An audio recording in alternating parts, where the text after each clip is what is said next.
ಶ್ರೀ ಭುವನೇಶ್ವರಿ ಅಷ್ಟೋತ್ತರ ಶತನಾಮಾವಳಿ. ಓಂ ಮಹಾಮಾಯಾಯೈ ನಮಃ. ಓಂ ಮಹಾವಿದ್ಯಾಯೈ ನಮಃ. ಓಂ ಮಹಾಯೋಗಾಯೈ ನಮಃ. ಓಂ ಮಹೋತ್ಕಟಾಯೈ ನಮಃ. ಓಂ ಮಹೇಶ್ವರ್ಯೈ ನಮಃ. ಓಂ ಕುಮಾರ್ಯೈ ನಮಃ. ಓಂ ಬ್ರಹ್ಮಣ್ಯೈ ನಮಃ. ಓಂ ಬ್ರಹ್ಮರೂಪಿಣ್ಯೈ ನಮಃ. ಓಂ ವಾಗೀಶ್ವರ್ಯೈ ನಮಃ. ಓಂ ಯೋಗರೂಪಾಯೈ ನಮಃ. ಓಂ ಯೋಗಿನ್ಯೈ ನಮಃ. ಓಂ ಕೋಟಿಸೇವಿತಾಯೈ ನಮಃ. ಓಂ ಜಯಾಯೈ ನಮಃ. ಓಂ ವಿಜಯಾಯೈ ನಮಃ. ಓಂ ಕೌಮಾರ್ಯೈ ನಮಃ. ಓಂ ಸರ್ವಮಂಗಳಾಯೈ ನಮಃ. ಓಂ ಪಿಂಗಳಾಯೈ ನಮಃ. ಓಂ ವಿಲಾಸ್ಯೈ ನಮಃ. ಓಂ ಜ್ವಾಲಿನ್ಯೈ ನಮಃ. ಓಂ ಜ್ವಾಲರೂಪಿಣ್ಯೈ ನಮಃ. ಓಂ ಈಶ್ವರ್ಯೈ ನಮಃ. ಓಂ ಕ್ರೂರಸಂಹರ್ಯೈ ನಮಃ. ಓಂ ಕುಲಮಾರ್ಗಪ್ರದಾಯಿನ್ಯೈ ನಮಃ. ಓಂ ವೈಷ್ಣವ್ಯೈ ನಮಃ. ಓಂ ಸುಭಗಾಕಾರ್ಯೈ ನಮಃ. ಓಂ ಸುಕುಲ್ಯಾಯೈ ನಮಃ. ಓಂ ಕುಲಪೂಜಿತಾಯೈ ನಮಃ. ಓಂ ವಾಮಾಂಗಾಯೈ ನಮಃ. ಓಂ ವಾಮಾಚಾರಾಯೈ ನಮಃ. ಓಂ ವಾಮದೇವಪ್ರಿಯಾಯೈ ನಮಃ. ಓಂ ಡಾಕಿನ್ಯೈ ನಮಃ. ಓಂ ಯೋಗಿನೀರೂಪಾಯೈ ನಮಃ. ಓಂ ಭೂತೇಶ್ಯೈ ನಮಃ. ಓಂ ಭೂತನಾಯಿಕಾಯೈ ನಮಃ. ಓಂ ಪದ್ಮಾವತ್ಯೈ ನಮಃ. ಓಂ ಪದ್ಮನೇತ್ರಾಯೈ ನಮಃ. ಓಂ ಪ್ರಬುದ್ಧಾಯೈ ನಮಃ. ಓಂ ಸರಸ್ವತ್ಯೈ ನಮಃ. ಓಂ ಭೂಚರ್ಯೈ ನಮಃ. ಓಂ ಖೇಚರ್ಯೈ ನಮಃ. ಓಂ ಮಾಯಾಯೈ ನಮಃ. ಓಂ ಮಾತಂಗ್ಯೈ ನಮಃ. ಓಂ ಭುವನೇಶ್ವರ್ಯೈ ನಮಃ. ಓಂ ಕಾಂತಾಯೈ ನಮಃ. ಓಂ ಪತಿವ್ರತಾಯೈ ನಮಃ. ಓಂ ಸಾಕ್ಷ್ಯೈ ನಮಃ. ಓಂ ಸುಚಕ್ಷವೇ ನಮಃ. ಓಂ ಕುಂಡವಾಸಿನ್ಯೈ ನಮಃ. ಓಂ ಉಮಾಯೈ ನಮಃ. ಓಂ ಕುಮಾರ್ಯೈ ನಮಃ. ಓಂ ಲೋಕೇಶ್ಯೈ ನಮಃ. ಓಂ ಸುಕೇಶ್ಯೈ ನಮಃ. ಓಂ ಪದ್ಮರಾಗಿಣ್ಯೈ ನಮಃ. ಓಂ ಇಂದ್ರಾಣ್ಯೈ ನಮಃ.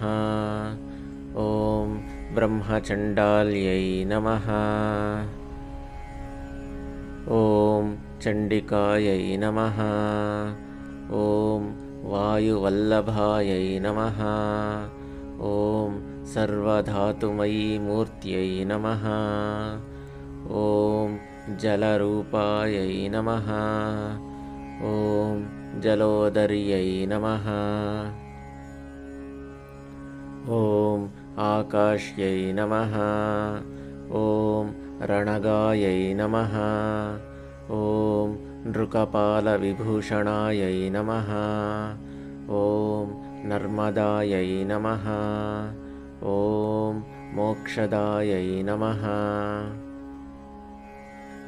ಓಂ ಕಾಮಧರ್ಮಾರ್ಥದಾಯಿನ್ಯೈ ನಮಃ. ಓಂ गायत्र्यै नमः। ॐ सावित्र्यै नमः। ॐ त्रिसन्ध्यायै नमः। ॐ तीर्थगामिन्यै नमः। ॐ अष्टम्यै नमः। ॐ नवम्यै नमः। ॐ दशम्यै नमः। ॐ एकादश्यै नमः। ॐ पौर्णमास्यै नमः। ॐ कुहारूपायै नमः। ॐ तिथिमूर्तिस्वरूपिण्यै नमः। ॐ सुरां नाशकार्यै नमः। ॐ उग्ररूपायै नमः। ॐ वत्सलायै नमः। ॐ अनलायै नमः। ॐ अर्धमात्रायै नमः। ॐ अरुणायै नमः। ॐ पीतलोचनायै नमः। ॐ लज्जायै नमः। ॐ सरस्वत्यै नमः। ॐ विद्यायै नमः। ॐ भवान्यै नमः। ॐ पापनाशिन्यै नमः। ॐ नागपाशधरायै नमः। ॐ मूर्त्यै नमः। ॐ अगाधायै नमः। ॐ धृतकुण्डलायै नमः।